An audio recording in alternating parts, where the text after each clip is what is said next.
Ćao drugari, danas pravimo jedne brzinske i veoma ukusne viršle. Sve što nam je potrebno je 5 viršli i 5 ovih paštetica. Dobra stvar je što ne moramo brašno da koristimo. Znači stavljamo jednu ovu pašteticu i oklagijom razvlačimo nekom manjom.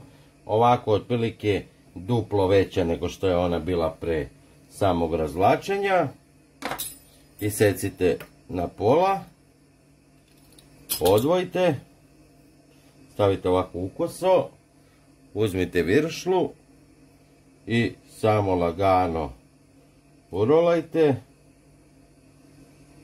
i sa ovim drugim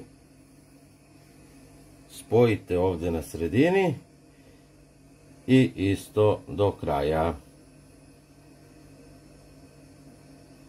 Evo ga. Dok spremate rol viršle, uključite rernu na 240 stepeni, a debljinu vidjet ćete i sami kad prvu napravite, znači ne mora to nešto baš tanko da bude.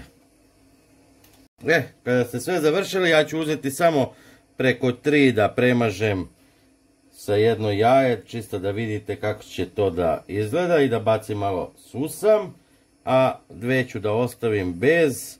Ako budete pravili bez, da vidite kako to izgleda.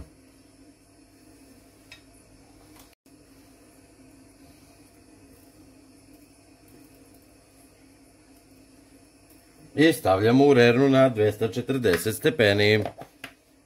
I evo drugari, tačno nakon 15 minuta rol viršle su gotove. Vidite kako izgledaju, znači ove 2 su bez jaja i susama, a ove 3 su sa susamom. Pravite, javite mi i veliki pozdrav za vas. Ćao!